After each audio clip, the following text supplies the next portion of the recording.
Sir, आप जब ये लेटर पढ़ रहे होंगी तब मैं इस दुनिया में नहीं होंगी। उस दिन पूरा देश होली के रंगों के साथ जश्न मना रहा होगा, पर मैं जिंदगी के अंधेरों में खो चुकी होंगी। लेकिन मरने से पहले मैं डिक्लेयर करती हूँ कि मेरी मौत के जिम्मेदार रणजीत सिंह, मनोज कांत सिन्हा और चेतन कटारिया है। मेरी ज़िंदगी को न्याय नहीं मिला सर, पर मैं उम्मीद करती हूँ मेरी मौत को न्याय ज़रूर मिलेगा। नमस्कार, मैं senior inspector Abhimanyu Jindal, crime petrol Dastak में आप सभी का स्वागत करता हूं और साथ ही सोनी टीवी और क्राइम पेट्रोल की पूरी टीम की तरफ से आप सभी को होली की बहुत बहुत शुभकामनाएं, बहुत बहुत मुबारकबाद। आज जो केस मैं आप लोगों के सामने रखने जा रहा हूं, यह केस पिछले साल होली पर ही मेरे सामने आया था। एक तरफ जहां सब खुशियों से सराबोर होकर होली के रंगों से खेल रहे थे, वहीं दूसरी तरफ इस केस का एक काला दिन भी था। इस केस ने मेरे और मेरी टीम के अंदर एक अजीब सी खलबली मचा दी थी। यह केस उस लड़की से जुड़ा था जिसने एक खत लिखा था और उस खत में यह दावा किया गया था कि उसके साथ किसी ने गलत किया था, जिसकी वजह से वो सुसाइड करने वाली है। तब यह सवाल हमारी इन्वेस्टिगेशन में उठने वाला था और सवाल यह भी था कि अगर उस लड़की ने वाकई में सुसाइड किया था तो उसकी ऐसी क्या मजबूरी रही होगी जिसके चलते उसने एक कदम उठाया और वो खत लिखा।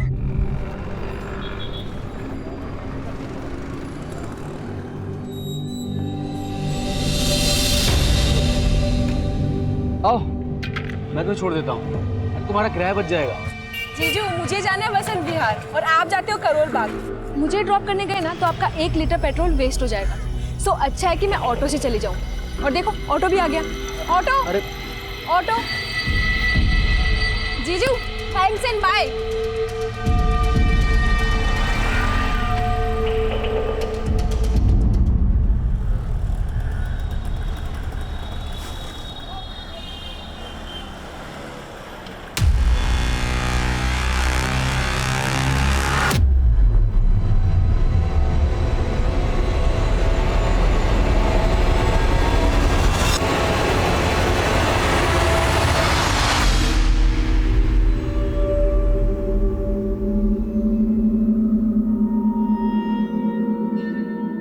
So, Rashmi, what's going on in your life?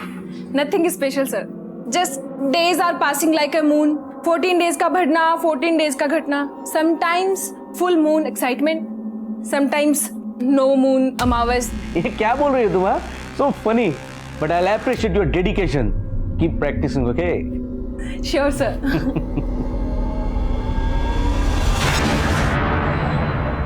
One second, sir. Yeah, sure.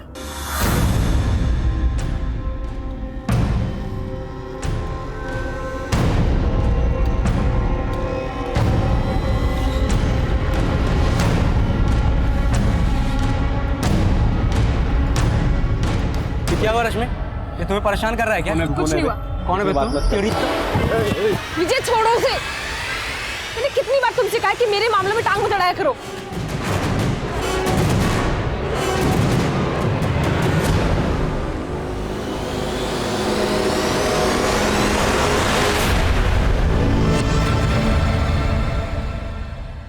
मैं कम इन सर?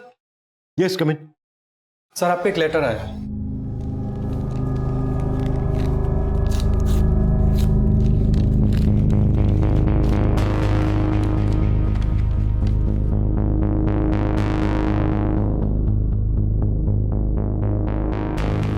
ये लेटर रश्मि नाम की एक लड़की ने लिखा है।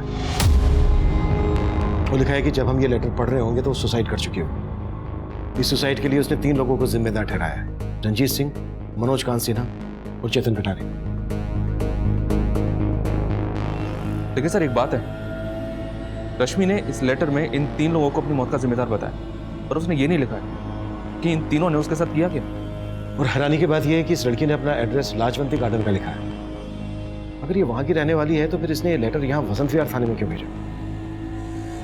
शर्मा, एक काम करो, लाजवंती गार्डन पुलिस को कांटेक्ट करो और पता करो कि वहां पर रश्मि नाम की किसी लड़की का सुसाइडल केस आया है क्या। Right sir.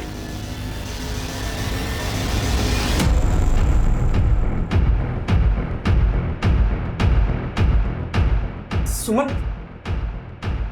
पापा, तो ठीक तो है ना? ना मेरी बच्ची। सुमन बेटा, रश्मि का कुछ पता चला?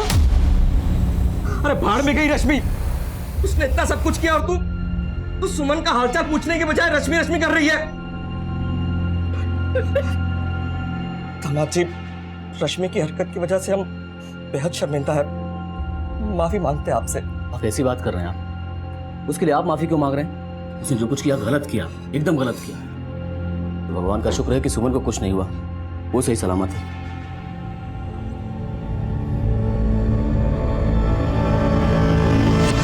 मैं कम सर? कम इन। सर, लाजवंती गार्डन पुलिस से बात हुई मेरी। उन्होंने बताया कि रश्मि के खिलाफ उनके थाने में अटेम्प्ट टू मर्डर का केस फाइल हुआ है। ये रश्मि का फोटो भेजा उन्होंने। Attempt to murder? जी हाँ सर। अच्छा, रश्मि इसी एड्रेस पे रह रही थी जो इस लेटर में मेंशन है? जी हाँ सर, कंफर्म किया मैंने। रश्मि पे ये केस उसके जीजा माधव ने फाइल किया है। रश्मि ने अपनी बड़ी बहन सुमन को जान से मारने की कोशिश की और अब ये 4 दिन से गायब है। बड़ा अजीब है, एक तरफ राजवंती गार्डन पुलिस रश्मि को फरार मान रही है और दूसरी तरफ रश्मि का ही सुसाइड लेटर। बात कुछ समझ में नहीं आ रही है। एक काम करो शर्मा, रश्मि के घर वालों से मिलो और इन 3 लोगों के बारे में भी पता करो जो इस लेटर में मेंशन है, मनोज, रंजीत और चेतन। Okay sir.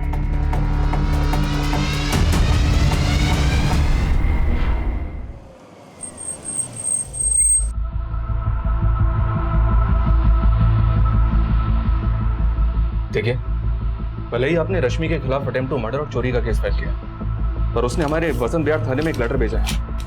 ये देखिए, इसमें लिखा है कि किसी रंजीत, मनोज और चेतन ने उसके खिलाफ कुछ गलत किया है और इसी वजह से उसने आत्महत्या कर ली है। क्या? आत्महत्या? नहीं साहब, मेरी बेटी ऐसा कभी नहीं कर सकती। उसने जो किया वो कम नहीं है। पहले तो अपनी बहन को जख्मी करके भाग गई और अब ये चिट्ठी लिखकर खुद को बचाने की कोशिश कर रही है। आप रश्मि के क्या लगते हैं? सर, मेरे मम्मी पापा हैं। ये भी आपके साथ यहाँ रहते हैं? नहीं सर, ये आज ही गाँव से है। और आपको? मेरे हस्बैंड। जी। तो आप सब मानते हैं कि रश्मि ने आपको जान से मारने की कोशिश की और ये जो लेटर उसने हमें भेजा है तो उसकी कोई चाल है? सर, हमें नहीं पता कि उस लड़की के मन में क्या चल रहा है, लेकिन उसने हम लोगों के साथ कभी भी अच्छा नहीं किया। मम्मी पापा के साथ रोहतक में रहती थी तो उन लोगों को तंग करके रखा था। मम्मी पापा ने उसे यहाँ भेजा तो छी, शर्म आती है मुझे उसे अपनी बहन कहते हुए। और सुमन जी, रश्मि ने आपको जान से मारने की कोशिश क्यों की? मेरा मतलब, क्या रश्मि का आपके साथ कोई झगड़ा हुआ था? मैं और मेरे हस्बैंड उसे यहाँ दिल्ली में सेट करना चाहते थे, पर उस लड़की के इंटेंशन ही गलत थे।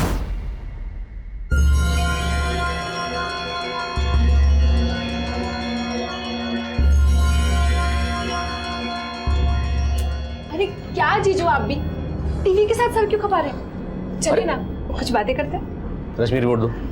नहीं, रिमोट दो ना रश्मि।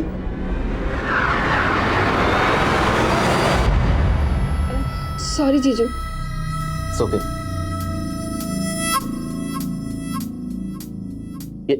ये क्या कर रही हो तुम? अरे जीजू, आप भी बहुत शर्मीले हैं।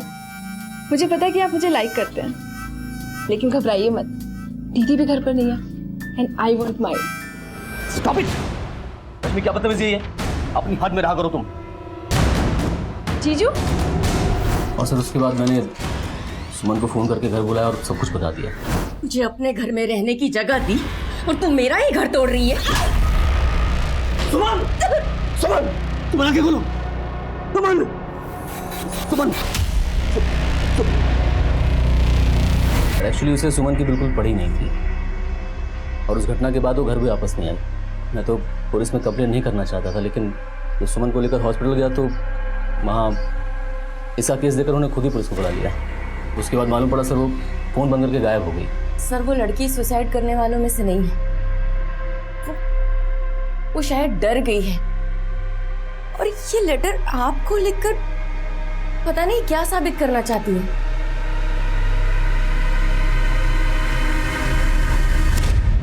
रश्मि के घर वाले अगर मान रहे हैं कि रश्मि ने सुसाइड नहीं किया बल्कि वो फरार है, तो फिर रश्मि कहाँ गायब हो सकती है? सर, लाजवंती गार्डन पुलिस को फिलहाल रश्मि से जुड़ा कोई क्लू तो नहीं मिला है, पर एक इन्फॉर्मेशन मिली है। उनका कहना है कि रश्मि को आखिरी बार उसके सलून की को वर्कर निशा के साथ देखा गया। सलून? रश्मि सलून में काम करती थी? जी हाँ सर, और ये सलून यहाँ वसंत विहार में ही है। वो वहां भी कई दिनों से नहीं गई है। मैं कमिंग सर। सर, लाजवंती गार्डन पुलिस से एक नया अपडेट मिला है। नोएडा पुलिस ने उनसे अभी अभी कांटेक्ट किया था। दरअसल नोएडा पुलिस को 5 दिन पहले एक लड़की की लाश मिली थी। सर, लाश डिकम्पोज थी। पहले पुलिस को लाश के पास कुछ भी नहीं मिला था, लेकिन बाद में नोएडा पुलिस को वो तालाब के पास एक पर्स मिला था। उस पर्स में रश्मि की आईडी थी। इसका मतलब वो लाश रश्मि की हो सकती है। सर, हमने जब इस लड़की का पोस्टमार्टम करवाया तो हमें यह पता चला कि इसकी मौत तकरीबन 5 दिन पहले लंग्स में पानी भरने की वजह से हो गई थी। यानी कि 25 फरवरी को। और हमें वो लेटर भी 25 फरवरी को ही पोस्ट किया गया था। पोस्टमार्टम रिपोर्ट से और कुछ पता चला? हाँ सर, बहुत ही है सर। लड़की के प्राइवेट पार्ट्स पे इंजरी के कई मार्क्स मिले, लेकिन लाश पानी में होने की वजह से बॉडी से हमें कोई डीएनए सैंपल नहीं मिला सर। उस लेटर में 3 लोगों का नाम मेंशन किया गया है, मनोज, रंजीत और चेतन। हो सकता है उन तीनों ने ही रश्मि किया हो, लेकिन रश्मि के घर वाले इस लेटर पर भरोसा नहीं कर रहे हैं। सर, ये चक्कर हमें भी समझ में नहीं आ रहा, क्योंकि उसके घर वालों में से कोई भी लाश की शिनाख्त करने नहीं आया। उनका ये कहना है कि रश्मि से उनका कोई लेना देना नहीं है। What? एक बात और गौर करने वाली है। रश्मि रहती थी लाजवंती गार्डन में, उसका ऑफिस था वसंत विहार में, और उसकी लाश मिली नोएडा में, जबकि उसने लेटर पोस्ट किया वसंत विहार थाने में। इसका मतलब यह है कि रश्मि ने यह तो डिसाइड कर लिया था कि उसे सुसाइड करना है, लेकिन रश्मि सुसाइड करने यहां नोएडा क्यों आएगी? रश्मि का वो खत, रश्मि के साथ हुई दरिंदगी और उसकी संदिग्ध मौत के कई राज छुपाए हुए थे। मीडिया ने भी इस केस को काफी सनसनीखेज बना दिया था, क्योंकि रश्मि का रेप हुआ था, और रेप जैसी दुखद घटनाएं हमारे देश और समाज में हमेशा एक संजीदा मुद्दा रहा है। आज के वक्त में रेप जैसे घिनौने अपराध आए दिन हो रहे हैं, और पुलिस को अब फिर उस लेटर की सच्चाई पे शक है। पुलिस कश्मकश में है कि नोएडा में मिली लड़की की लाश वाकई रश्मि की थी या किसी और की। पुलिस को कुछ समझ में नहीं आ रहा। भले ही रश्मि के घर वालों ने उस पर अटेम्प्ट टू मर्डर का चार्ज लगाया हो, लेकिन पुलिस को उस लेटर पर ध्यान देना होगा, क्योंकि ये मुद्दा रेप जैसे घिनौने अपराध से जुड़ा है। मीडिया जो सवाल उठा रहा था, हमने उनके उन सवालों के जवाब उन्हें दे दिए थे। बायोमेट्रिक टेस्ट से यह साफ हो गया था कि वो लाश रश्मि की ही थी, और उस खत में जो हैंडराइटिंग थी उसको रश्मि की हैंडराइटिंग से मैच करवाकर हमने ये भी कंफर्म कर लिया था कि वो खत रश्मि ने ही लिखा था। पर रश्मि के खत में 3 नाम थे, मनोज, रंजीत और चेतन, जिन्हें रश्मि ने अपना गुनहगार बताया था। लेकिन रश्मि की बदहाल और संदिग्ध मौत के लिए सिर्फ ये 3 नहीं, कई और लोग भी जिम्मेदार थे। अब यह केस पूरी तरह से हमें सौंप दिया गया, और हम रश्मि से जुड़े हर इंसान से मिलकर मनोज, रंजीत, चेतन सहित उसकी जिंदगी के हर खलनायक को खोज रहे थे।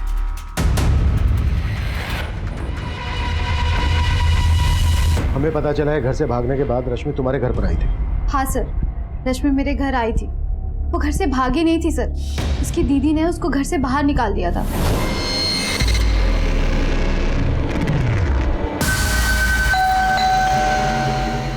मैं देखती हूँ।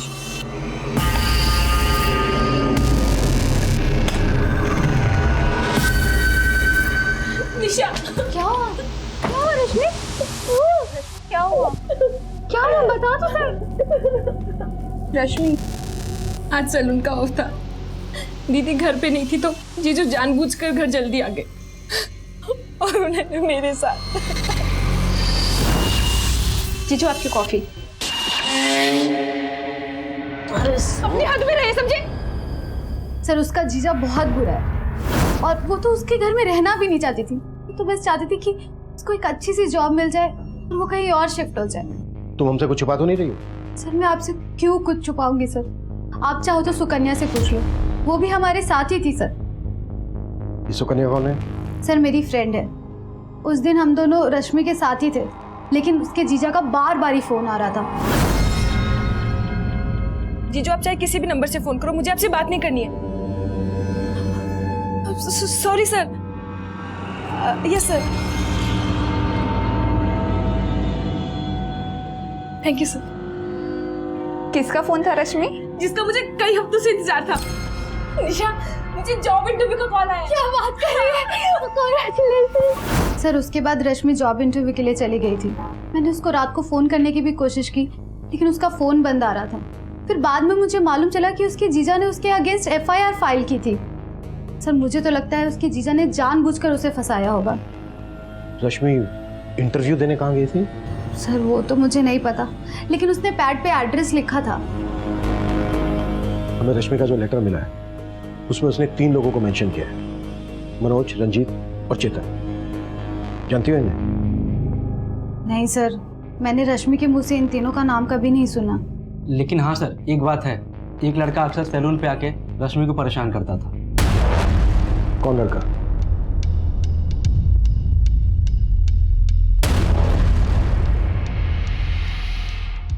ये जो लड़का सीसीटीवी में दिखा है, हो सकता है मनोज, रंजीत और चेतन में से ही कोई हो। इस लड़के के बारे में पता करो और रश्मि के जीजा की भी कुंडली निकालो। हो सकता है रश्मि पर उसकी गंदी नजर और रश्मि के कॉल रिकॉर्ड्स में मौजूद हर नंबर को इन्वेस्टिगेट करो। Right sir. रश्मि रेप और मर्डर केस में पुलिस इन तीनों लोगों को ढूंढ रही है जिनका नाम लेटर में लिखा था, जो रश्मि ने सुसाइड से पहले पुलिस को भेजा था। लेकिन पुलिस अब भी उन तीनों लोगों का नाम मीडिया में डिस्क्लोज करने से मना कर रही है। सुमन, हो सकता है तुम्हें कोई गलतफहमी हो रही है। रश्मि इतनी बुरी नहीं है जितना कि तुम लोग उसे बना रहे हो। मम्मी क्या कहना चाहती हैं? माधव बुरे हैं?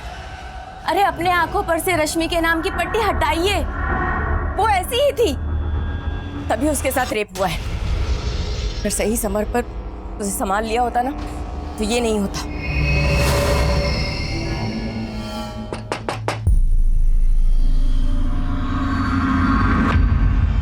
क्या इस लड़के को पहचानते हैं आप लोग?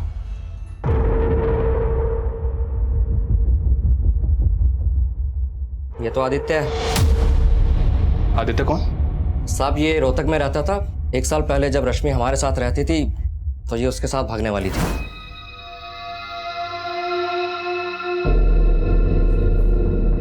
रश्मि क्या कर रही थी तुम?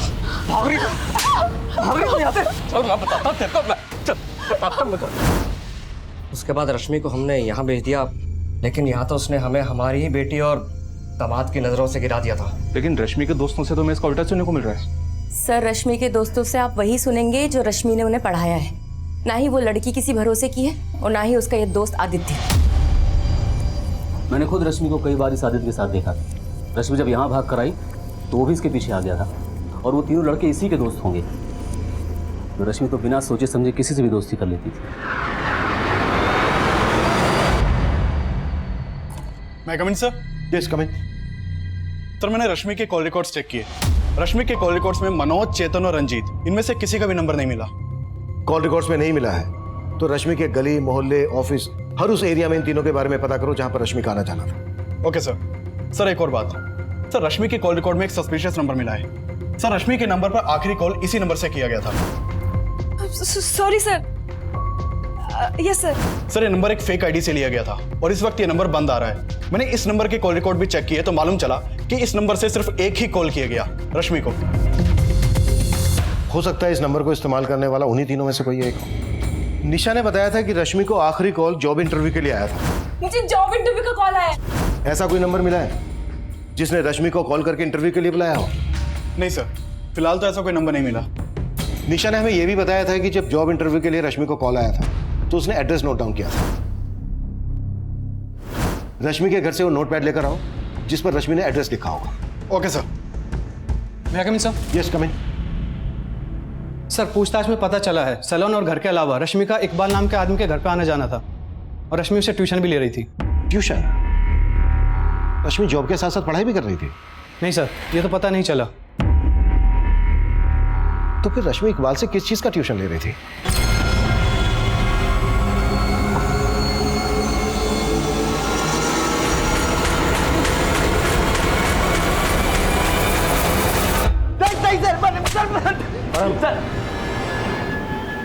चलो जा शुभ। सर मैं किसी चेतन, मनोज, रंजीत को नहीं जानता हूं सर। लेकिन हम तुझे जान गए। पिछले 1 साल से रश्मि का पीछा कर रहा था। अब अगर एक भी छूट बोला ना तो हमसे पीछा नहीं छुड़ा पाएगा। मैंने सर रश्मि के साथ कुछ भी नहीं किया सर। सर मैं तो रश्मि से प्यार करता था सर। सर 1 साल पहले हम लोग भाग के जा रहे थे सर। हमने प्लान भी बना लिया था, लेकिन सर मेरे पेरेंट्स की वजह से मैं नहीं जा पाया था सर। और इसी वजह से सर रश्मि मुझसे नाराज थी सर। मैं तो सिर्फ रश्मि को मनाने की कोशिश कर रहा था सर। वो नहीं मानी तो उसके साथ ये कांड कर दिया। अब ये बोल, तेरे इस कांड में उन 3 लड़कों का क्या रोल था? सर मैं नहीं जानता हूँ सर, मैं किसी लड़के को नहीं पहचानता हूँ सर। सर मुझे लगता है सर इसमें उस विजय का हाथ होगा सर। विजय? सर वो लड़का कम नहीं था सर, 1 साल से रश्मि पे जबरदस्ती लाइन मारने की कोशिश कर रहा था। रश्मि प्लीज मेरी बात तो सुन लो। मुझे तुमसे कोई बात नहीं करनी है। क्यों बात नहीं करनी है? आदित्य मुझे कोई बात। विजय परेशान करता है इसको, है कौन तू?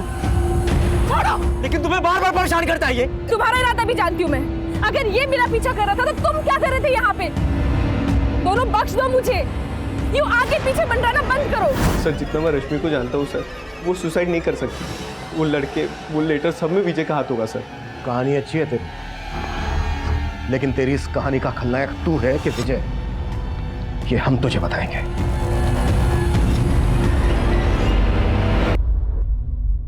थैंक्स निशा, तुमने वो सब बातें पुलिस को नहीं बताई, वरना उनको गलतफहमी हो जाती। गलतफहमी तो तुम्हें थी कि रश्मि तुम्हारी हो जाएगी। पता नहीं तुम सच कह रहे हो या एनीवेज, मैं हूँ तो तुम्हें टेंशन लेने की कोई जरूरत नहीं।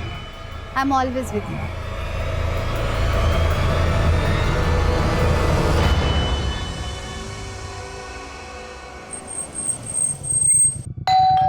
हाँ सर, रश्मि मुझसे ट्यूशन लेती थी। किस चीज़ की ट्यूशन? वो मुझसे इंग्लिश सीख रही थी। एक्चुअली उस सलून में मेरा आना जाना रहता था। एक दिन उसने अचानक मुझे पूछा कि क्या आप मुझे इंग्लिश पढ़ाएंगे? तो we are meeting tomorrow, right? या सेम प्लेस। या okay okay, bye, take care, bye. Sir आप कितनी अच्छी इंग्लिश बोलते हैं, मुझे भी ना अच्छे से इंग्लिश बोलना सीखना है। आप मुझे सिखाएंगे? Course, why not? Okay sir, thank you. उसने मेरी हेल्प मांगी तो मैं मना नहीं कर पाया, और उसके बाद वो मेरे घर आकर इंग्लिश पढ़ती थी। एक्चुअली वो काफ़ी प्रॉब्लम में थी, सलून की जॉब से ज़्यादा कमा नहीं पाती थी। वो चाहती थी कि उसकी इंग्लिश सुधर जाए ताकि कोई अच्छी जॉब उसे मिल सके। कहाँ जॉब ढूंढ रही थी? वो तो आइडिया नहीं है सर, पर मानना पड़ेगा इंग्लिश काफ़ी अच्छी सिखाई थी आपने उसे। दरअसल रश्मि ने हमें जो लेटर भेजा है ना, वो लेटर भी इंग्लिश में भेजा था। ये देखिए, इस लेटर में उसने 3 लड़कों के नाम लिखे, रंजीत, मनोज और चेतन, जिन्हें वो अपनी मौत का जिम्मेदार मानती है। क्या रश्मि ने कभी आपसे इन 3 लड़कों के बारे में कुछ जिक्र किया था? नहीं सर, इनके बारे में तो कुछ नहीं बताया, पर आई डाउट कि ये लेटर रश्मि ने लिखा है। आई मीन रश्मि इंग्लिश सीख जरूर रही थी, लेकिन उसकी इंग्लिश इतनी भी अच्छी नहीं थी जितनी कि इस लेटर में लिखी हुई है। तो इकबाल ये बोल रहा है कि रश्मि की इंग्लिश इतनी अच्छी नहीं थी जितनी अच्छी इंग्लिश लेटर में लिखी गई है। पर हमने तो लेटर की हैंडराइटिंग रश्मि की हैंडराइटिंग से मैच करवाई है। हो सकता है सर इकबाल हमसे झूठ बोल रहा हूँ। पर इकबाल किस मकसद से झूठ बोलेगा? चलो एक बार को हम मान लेते हैं कि इकबाल जो बोल रहा है वो बिल्कुल सही है, रश्मि की इंग्लिश इतनी अच्छी नहीं थी। पर यह भी तो हो सकता है कि रश्मि को मजबूर करके ये लेटर लिखवाया गया, उसको गुमराह किया गया। रश्मि को पता ही नहीं हो कि वो लेटर में जो लिख रही है उसका मतलब क्या है। सर रश्मि के बैकग्राउंड से अब तक हमें रंजीत, मनोज और चेतन के कोई क्लू नहीं मिले। इसका मतलब साफ है कि रश्मि के साथ रेप किसी और ने किया है और उससे जबरदस्ती वो लेटर लिखवा कर हमें मुद्दे से भटकाने की कोशिश की गई है। होने को तो कुछ भी हो सकता है शर्मा। इस लिहाज से हर वो आदमी हमारा सस्पेक्ट है जो अब तक हमारी रडार में आया है। विजय को उठा लो, जो रश्मि के साथ सैलून में काम करता था। मनोज, रंजीत और चेतन की इन्वॉल्वमेंट को भी हम नजरअंदाज नहीं कर सकते। हो सकता है इन नामों के लोग हों, लेकिन अब तक हमारी नजर में ना आए हों, और ये लोग नोएडा के रहने वाले हों, जहां पर रश्मि की हमें लाश मिली थी। नोएडा और दिल्ली में इन नाम के जितने भी लोग हैं, सबका डेटा निकालो और सबको इन्वेस्टिगेट करो। Okay sir. मैं कमिन सर? कमिन। सर ये वही नोटपैड है जिसपे रश्मि ने इंटरव्यू वाली जगह का एड्रेस लिखा था, लेकिन सर एक बात समझ में नहीं आई।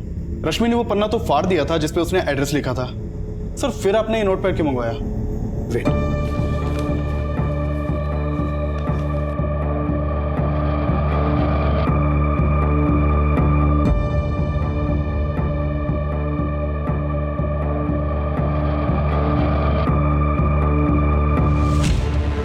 प्रशांत टावर, वसंत कुंज, सी ब्लॉक। अब समझ में आया नोटपैड मैंने क्यों मंगवाया था? जी सर। प्रशांत टावर, वसंत कुंज, जहां पर रश्मि इंटरव्यू देने गई थी, यहां पर चलकर देखते हैं। गाड़ी निकलो।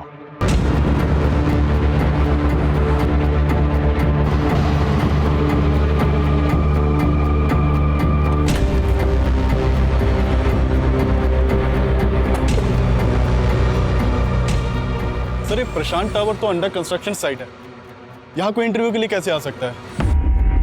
पर किसी को यहाँ रेप और मर्डर करने के लिए तो लाया जा सकता है।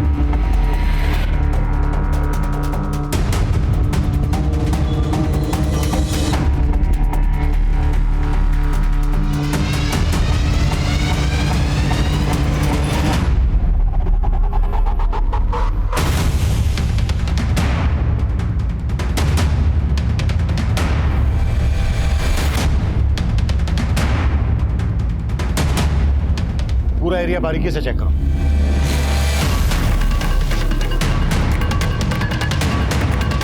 Sir button.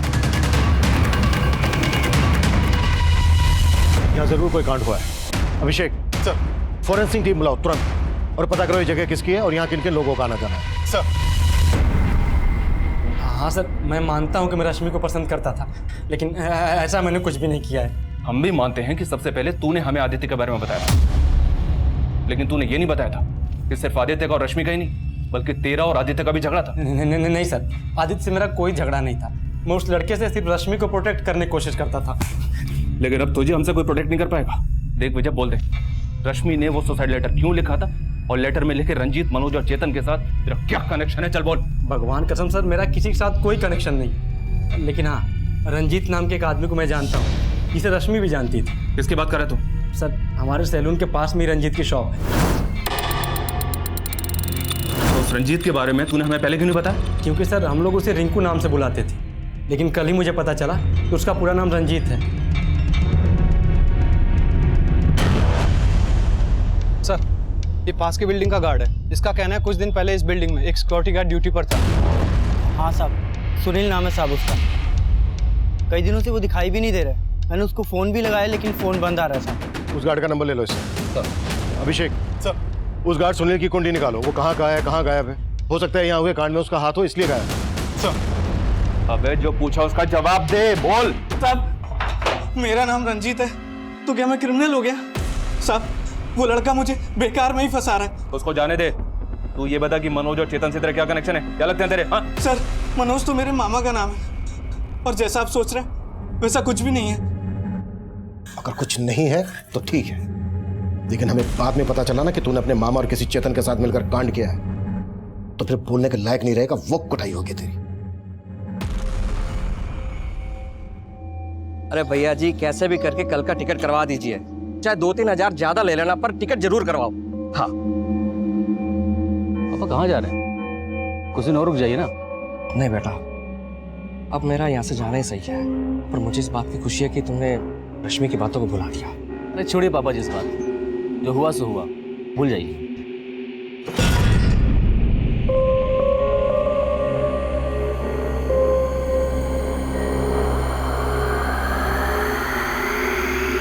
अरे क्या है हा? क्या है तुम्हारी माँ यार? जब देखो घूरती रहती है। सच बता रहा हूँ, अगर मेरा दिमाग खराब हो गया ना तो कसम से बता रहा हूँ। क्या खराब हो जाएगा तुम्हारा दिमाग? क्या खराब हो जाएगा? अरे शुक्र करो कि तुम्हारी वजह से मैंने अपनी बहन को बदनाम किया, और अगर अब तुमने मुझे धोखा दिया ना तो छोड़ूंगी नहीं मैं तुम्हें, याद रखना।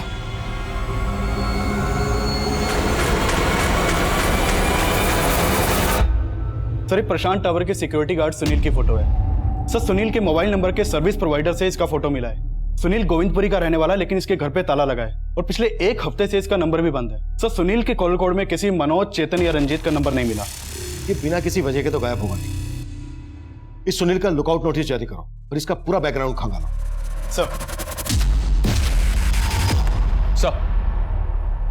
सर, मैंने दिल्ली और नोएडा में रहने वाले सभी रंजीत, मनोज और चेतन नाम के लोगों का आधार कार्ड का डेटा निकलवाया, और उनमें से मुझे ऐसे 3 रंजीत, मनोज और चेतन मिले हैं जिनका आपस में कनेक्शन है। ये देखिए सर।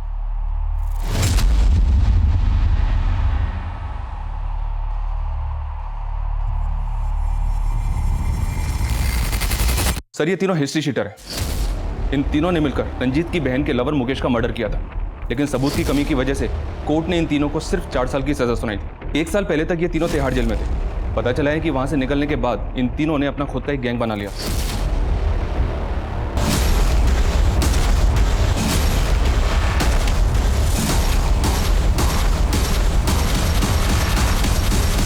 सर, ये तीनों इलीगल आर्म्स डीलिंग के धंधे से जुड़े हैं। नोएडा, गाजियाबाद और मेरठ में अपना धंधा करते हैं और काफी टाइम से अंडरग्राउंड है। और रश्मि की लाश मिली थी हमें नोएडा में। हो सकता है इन तीनों की रश्मि पर गंदी नजर रही हो और इन तीनों ने ही रश्मि का रेप किया। अपने खबरियों को अलर्ट करो, इन तीनों की एक एक डिटेल निकालो। ये तीनों मुझे जल्द से जल्द अंदर चाहिए। Okay sir. भैया कमिन सर। कमिन। सर, अभी रश्मि की माँ का फोन आया था। उसने रश्मि के जीजा से जुड़ी कई बातें बताई। हमने उसकी कॉल डिटेल्स चेक की, उसमें 2 से 3 प्रोस्टिट्यूट के नंबर्स भी मिले हैं। सब बता था। इस बात का अंदाजा मैं पहले से ही था कि रश्मि के ऊपर तेरी बुरी नजर हो गई। तेरी बीवी और ससुर ने तेरे पक्ष में बोला, लेकिन रश्मि की माँ ने हमें सब कुछ बता दिया, सब कुछ। अरे सर, वो अपनी बेटी की प्यार में पागल है सर, उसे नहीं पता रश्मि कैसी थी। तेरा कैरेक्टर भी पता चल गया हमें। बीवी के होते हुए प्रोस्टिट्यूट के पास जाता है। तेरे कॉल रिकॉर्ड से पता किया हमने। अब अगर तूने और झूठ बोला ना तो उल्टा लटका के मारूंगा तुझे। सर, मैं मानता हूँ कि रश्मि मुझे पसंद थी और उस दिन मैंने ही रश्मि के साथ। जीजू आपकी कॉफी। अरे जीजू, जीजू क्या कर रहे हैं आप? हटिए जीजू, अपनी हद में रहे, समझे? साहब मैं डर गया था साहब, मुझे लगा कि इसके पहले रश्मि जाके सुमन को सब कुछ बता दे। मैंने ही सुमन से जाके झूठ बोल दिया कि रश्मि ने मेरे साथ। इतना ही नहीं, तूने लाजवंती गार्डन पुलिस को यह भी बोला कि रश्मि ने तेरी बीवी की जान लेने की कोशिश की। सर, रश्मि ने जानबूझ के धक्का नहीं दिया था, उन दोनों का झगड़ा हुआ था। शायद तूने ही उसे मजबूर किया सुसाइड करने के लिए, या उसका मर्डर किया? अरे सर, मैं क्यों करूंगा ऐसा साहब? तो रंजीत, मनोज और चेतन से करवाया तूने? बोल साहब, मैं इन तीनों को जानता तक नहीं। कह रहा हूं कि मैंने कुछ नहीं किया, मुझे जितना पता था मैंने आपको सब कुछ बता दिया। साहब मेरा विश्वास कीजिए। रश्मि का जीजा माधव इस केस का शातिर खिलाड़ी था जो कुछ भी कर सकता था, लेकिन अब तक माधव अपने इस बयान पर अडिग था कि रश्मि की हुई संदिग्ध मौत और रेप में उसका कोई हाथ नहीं है। माधव के अलावा आदित्य और विजय भी हमारी रडार पर थे। वहीं दूसरी तरफ अंडर कंस्ट्रक्शन बिल्डिंग प्रशांत टावर के गार्ड सुनील की भी हमें तलाश थी, और तभी हमें मनोज, रंजीत और चेतन नाम के 3 गुंडों का पता चला, और उन्हें ढूंढने के लिए हमने अपना खबरी नेटवर्क तुरंत एक्टिव कर दिया। क्या ये वही गुंडे थे जिनके बारे में उस खत में लिखा गया था? क्या ये वाकई में रश्मि के गुनहगार थे, या फिर इनके नाम का इस्तेमाल करके कोई बड़ा खेल खेला जा रहा था? ये कुछ ऐसे सवाल थे जो इस केस में उठ रहे थे, और हर मोड़ पर एक नया खुलासा हो रहा था। सर, ये रश्मि का ट्यूशन टीचर इकबाल तो बहुत पहुंची चीज निकला। ये एक हाई प्रोफाइल फिल्म पे है। इसके कॉल रिकॉर्ड्स में कई सारी लड़कियों के नंबर हैं जिन्हें ये एस्कॉर्ट बना के अपने कई सारे क्लाइंट्स के पास भेजता है। बैठ सर, आपको जरूर कोई गलत फहमी हुई। ये सब काम मैं नहीं करता हूँ। तू जो करता है ना बेटा, उसके पक्के सबूत जुटा लिए हमने। जो लड़कियां तू तेरे क्लाइंट्स के पास भेजता है ना एस्कॉर्ट बना के, उनके बयान भी लिए हमने। अब बोल, रश्मि को भी इसी धंधे में डाल रखा था ना तूने? नहीं सर, मैंने रश्मि को इस धंधे में नहीं डाला है। लेकिन ये बात सच है कि रश्मि को एस्कॉर्ट बनाने के लिए मैं उसे इंग्लिश की ट्रेनिंग दे रहा था। वो काफी एम्बिशियस थी और दिखने में भी अच्छी थी। तो जब उसने मुझसे इंग्लिश सिखाने के लिए कहा तब मैंने सोचा कि मैं उसे आसानी से ट्रैप कर सकता हूँ। लेकिन सर, मैंने रश्मि के साथ कुछ नहीं किया है सर। तूने कहा था कि वो लेटर भी रश्मि ने नहीं लिखा था, लेकिन उस लेटर पे जो हैंडराइटिंग है ना, वो रश्मि के हैंडराइटिंग से मैच करता है। कहीं ऐसा तो नहीं कि इंग्लिश सिखाने के बहाने तूने ही रश्मि से वो लेटर लिखवाया और बाद में उसको? नहीं सर, मैं अभी भी यही कहूंगा कि इतनी अच्छी इंग्लिश में रश्मि लेटर नहीं लिख सकती है, और ना ही मैंने उससे वो लेटर लिखवाया और ना ही मैंने रश्मि के साथ कुछ किया है सर। साहब मेरी बात तो सुनिए। ये इकबाल एस्कॉर्ट सप्लाई का काम करता है।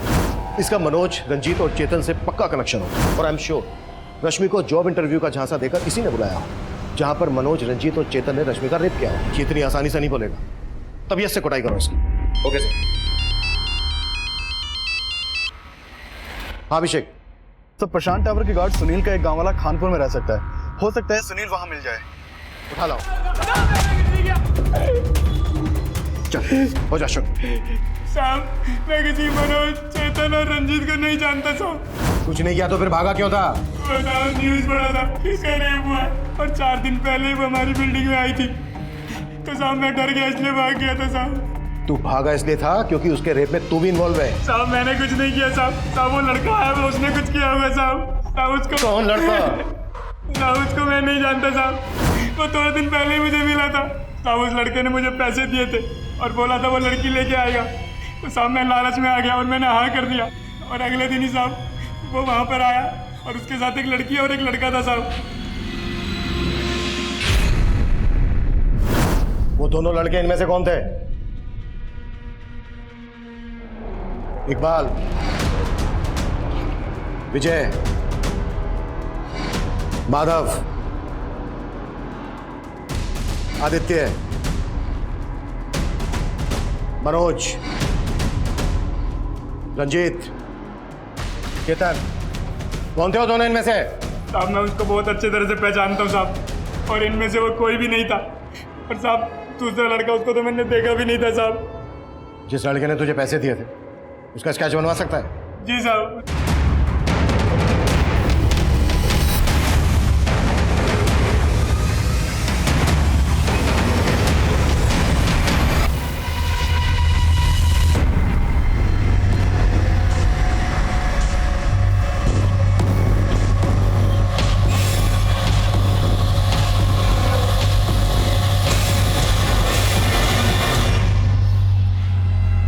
इस केस में एक के बाद एक नया चेहरा सामने आ रहा है। समझ में नहीं आ रहा है कि रश्मि इस आदमी के साथ प्रशांत टावर में गई क्यों। वो लेटर, रश्मि का रेप और मौत, इसके पीछे कोई बड़ी कहानी है जो हमारी समझ में नहीं आ रही है। इस केस को क्रैक करने के लिए मनोज, रंजीत और चेतन का मिलना हमारे लिए बहुत जरूरी है। और हो सकता है इस आदमी के साथ जो एक दूसरा लड़का था ना, वो इन तीनों में से कोई एक हो।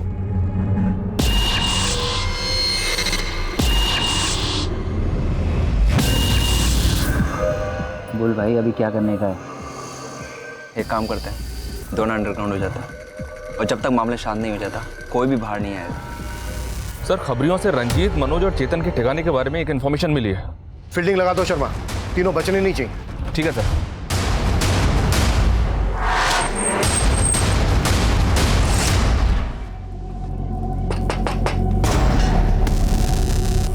आवाज कम करना।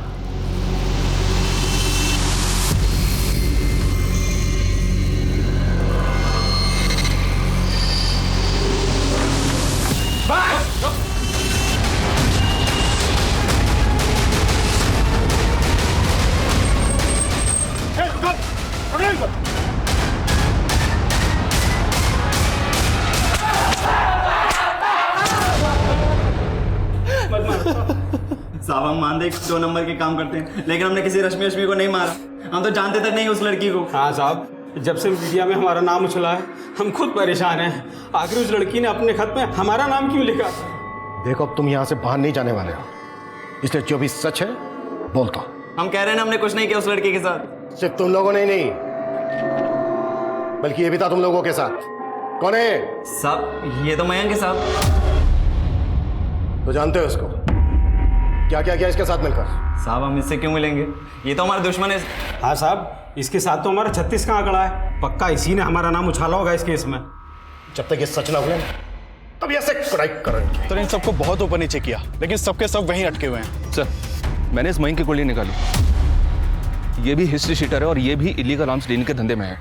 और ये भी सच है सर कि मयंक इन तीनों का कट्टर दुश्मन है। Police control room. हाँ जी बोलिए।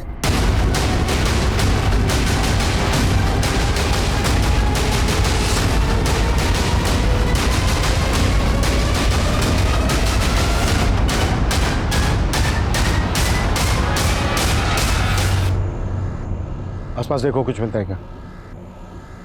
ये वाकई में बहुत बड़ा गेम है। उस गार्ड सुनील ने हमें बताया था कि रश्मि और मयंक के साथ कोई दूसरा लड़का भी था। हो सकता है ये सब उस दूसरे लड़के ने किया, मनोज, रंजीत और चेतन को फंसाने के लिए। पर वो दूसरा लड़का कौन हो सकता है सर? इकबाल, विजय, माधव और आदित्य हमारे सस्पेक्ट हैं। हो सकता है वो इन्हीं में से कोई हो, या फिर मनोज, रंजीत और चेतन ने हमें यहाँ भेजकर कोई चाल चली है।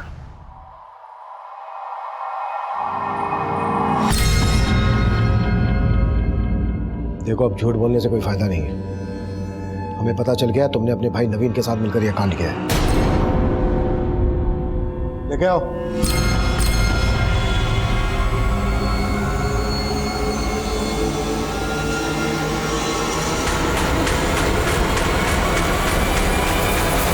तो अपने कॉलेज के एक लड़के के अटेम्प्ट टू मर्डर केस में सजा काट चुका है। हमें जहां मयंक की लाश मिली वहां तेरा फोन एक्टिव था। अब तू ये बोल तूने ये क्यों और किस मकसद से किया? बोले। वो जब मैं जेल में अपनी सज़ा काट रहा था तो उसी वक्त रंजीत, मनोज और चेतन भी अपनी सज़ा काट रहे थे। अबे घबराता क्यों है? हम तो तेरे अपने हैं राजा। सर मैंने कई बार जेल में उनकी शिकायत भी की, लेकिन वो तीनों किसी से नहीं डरते थे। उन्होंने मेरा वहाँ पे जीना नर्क से भी बदतर कर दिया था। मेरे रिहा होने से 6 महीने पहले ही वो लोग रिहा हो गए थे। उसके बाद भी उनकी ज़्यादतियाँ मुझे सोने नहीं देती थी। मैं उनसे बदला लेना चाहता था, लेकिन कैसे, ये मेरी समझ में नहीं आ रहा था। जब मुझे पता चला कि मयंक नाम के क्रिमिनल के साथ उनका 36 का आंकड़ा है, तो मैं मयंक से मिला। तो उन भूतनी वालों ने तेरा रेपा तू भी बदला लेना चाहता है ना उनसे, तो हाथ क्यों नहीं मिला लेता मेरे से? हाथ मिला के क्या करेगा? क्या उखाड़ लेगा तू उनका? एक प्लान है मेरे पास सर। मैं उनको रेप केस में अंदर करवाना चाहता था, ताकि वो लोग भी वही टॉर्चर सहन करें जो उन्होंने मेरे साथ किया था। सर, रश्मि निशा की दोस्त थी। मैं जब भी रश्मि को मिलती निशा के साथ, तो वो उसको अपने प्रॉब्लम शेयर किया करती थी। वो अपने जीजा और एक्स बॉयफ्रेंड से तंग आ चुकी थी, और वो एक नई जॉब के लिए भी डेस्परेट थी, ताकि वो अपनी बड़ी बहन और जीजा का घर छोड़कर जा सके और अलग रह सके। और इसी चीज़ का सर हमने फ़ायदा उठाया। मैंने सुकन्या से उसका नंबर लिया और उसे कॉल की, और सर मैंने उससे कहा कि मैं एक रियल एस्टेट कंपनी में मैनेजर हूँ और हम एक एग्जीक्यूटिव की तलाश है जो हमारे क्लाइंट्स को फ्लैट्स वगैरह दिखा सके। सर फिर इंटरव्यू के बाद डेमो के बहाने हम उसे प्रशांत टावर ले गए। सर, कंस्ट्रक्शन 6 महीने में कंप्लीट हो जाएगा और फिर उसके बाद आपको पोजीशन मिल जाएगी। वाह, गुड रश्मि। लेकिन तुमने तो कहा था कि तुम्हें इंग्लिश में बात करनी नहीं आती। सर, सच बताऊं तो मुझे इंग्लिश अच्छे से नहीं आती है, लेकिन अभी मैं सीख रही हूँ। इंग्लिश में लिख तो सकती हो ना? जी सर। रश्मि, ये लेटर लिखो, और उसे मिसगाइड करके उससे वो लेटर लिखवाया। उसके बाद हमने उसे नोएडा के तालाब में डंप कर दिया और उसका बैग और बाकी सामान वहीं फेंक दिया। सर, हमने इसलिए वहाँ पे उसको डंप किया था क्योंकि मुझे पता था रंजीत, मनोज और चेतन उसी एरिया में धंधा करते हैं। और फिर सुकन्या ने वो लेटर पोस्ट कर दिया। प्रशांत टावर में हमें शराब की कुछ खाली बोतलें और कॉन्डोम्स के पैकेट मिले। वो वहाँ कैसे पहुँचे? वो मुझे नहीं पता सर, क्योंकि जब हम वहाँ पहुँचे तो वो चीज़ें वहाँ पर पहले से ही थी। मयंक ने तो सब में तेरा साथ दिया था ना, मयंक को क्यों मारा? सर क्योंकि आप लोग उसके पीछे पड़ गए थे, और मुझे डर था कि अगर वो पकड़ा जाता तो फिर हम दोनों भी फंस जाते, इसलिए मैंने मयंक को मार दिया सर।